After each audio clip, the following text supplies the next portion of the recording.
La création de la Simca en France, c'est tout simplement parce que Fiat avait sorti cette petite voiture qui était la Balilla, qui était censée être une voiture accessible à tous.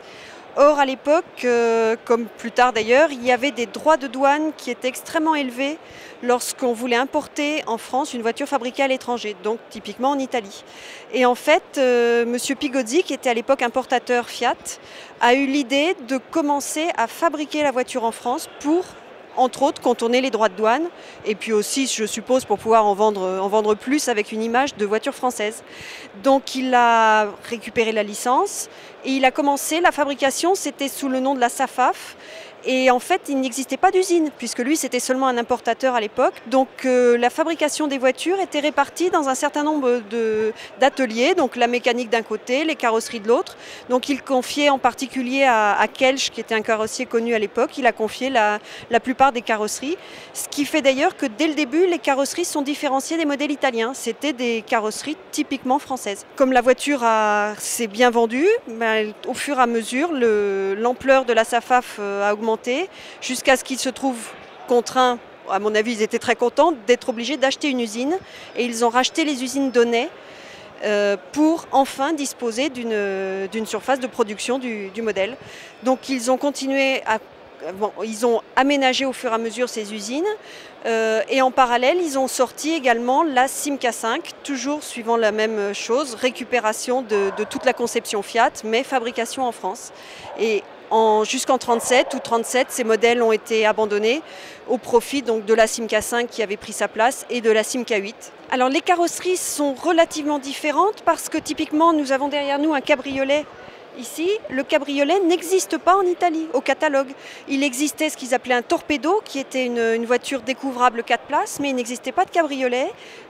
Et donc, bien sûr, il en a existé, mais fabriqué par des carrossiers indépendants, sur base du châssis. Donc, typiquement, le cabriolet est un modèle uniquement pour la France. Et le coupé que vous avez derrière, c'est le même principe. En Italie, il n'y avait pas de coupé. En fait, il y a eu beaucoup moins de carrosseries, c'est d'ailleurs assez curieux. En Italie, il y a eu seulement, je crois, 5 carrosseries constructeurs pour 8 carrosseries constructeurs en France. Donc ils ont vraiment cherché à offrir une très très large gamme. Alors ça c'est pour les différences les plus importantes. Sinon après effectivement au fur et à mesure ils ont différencié disons l'esthétique du modèle, typiquement ce qu'on appelle ici la queue de comète, c'est un dessin qui est uniquement réservé à la France. L'Italie n'a pas fait évoluer le modèle de cette façon. Les cabriolets en fait ont été créés a priori pour une clientèle qui cherchait une voiture assez peu chère, mais voiture un petit peu plus de loisirs. Alors par contre, ce qui est quand même très curieux, c'est qu'à l'époque, donc il y avait donc le cabriolet et le roadster. Il faut savoir qu'à l'époque, le roadster était au catalogue moins cher que la berline 4 places. Parce que moins de travail. Entre autres, ce qui était très difficile à l'époque, c'est de faire de très grandes tôleries. Parce que ce n'était pas encore maîtrisé, les énormes presses n'étaient pas encore maîtrisées. Donc un roadster, en fait, ça faisait partie des voitures économiques. Le cabriolet un tout petit peu moins parce qu'il y avait plus de finition. Typiquement, le cabriolet a des vitres latérales que n'avait pas le roadster. Le roadster était vraiment une voiture entrée de gamme, mais qui convenait bien. Faut voir aussi, c'est l'époque des congés payés, c'est l'époque des premiers départs en vacances. Je pense que c'était vu un petit peu comme voiture ludique, mais en même temps économique. Malheureusement, les documents sont assez imprécis sur le nombre d'exemplaires produits. La seule chose qu'on sait exactement, c'est que sur l'ensemble des carrosseries, il y a eu 26 000 exemplaires de produits, de 1932 à 1937 en France. Par contre, malheureusement, nous n'avons pas les documents précis sur le nombre de cabriolets, le nombre de berlines. Ça n'est pas connu. Par contre, ce que nous remarquons dans le milieu de la collection, c'est qu'en fait, les cabriolets ont été,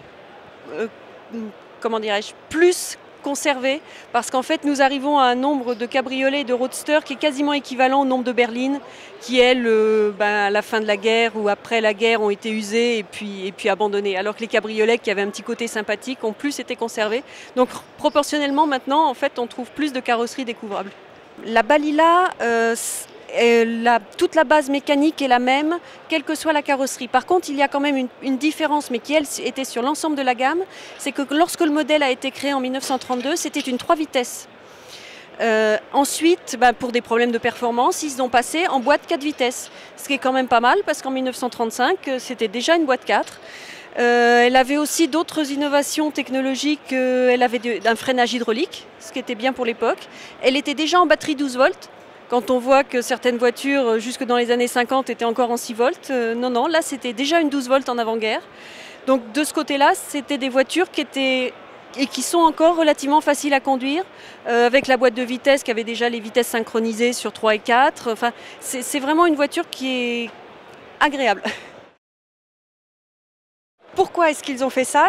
C'est toujours sur le problème de nombre de modèles qui ont été produits. Parce qu'en fait, en 1932 est sorti un modèle qu'ils ont appelé le coupé, mais qui avait un dessin très très différent de celui-ci, qui était beaucoup plus en arrière, alors que celui-ci a une ligne, une traîne qui descend très rapidement. L'autre coupé avait vraiment un arrière beaucoup plus carré.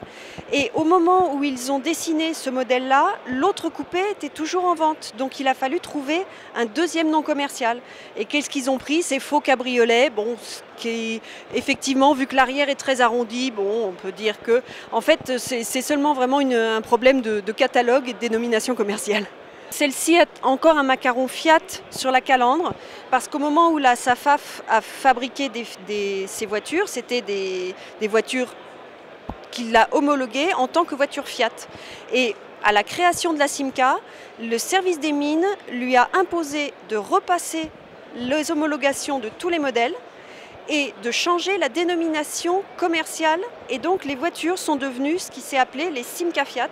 Et donc au 1er juillet 1935, ce macaron disparaît totalement pour devenir le macaron suivant, qui est un macaron avec un petit liseré marquant Simca à l'intérieur. Et c'est l'apparition de Simca. Et ensuite, au fur et à mesure, Simca va abandonner l'association avec Fiat, au moins dans sa dénomination, jamais dans les faits, mais dans la dénomination. Le logo de celui-ci, c'est vraiment un logo intermédiaire.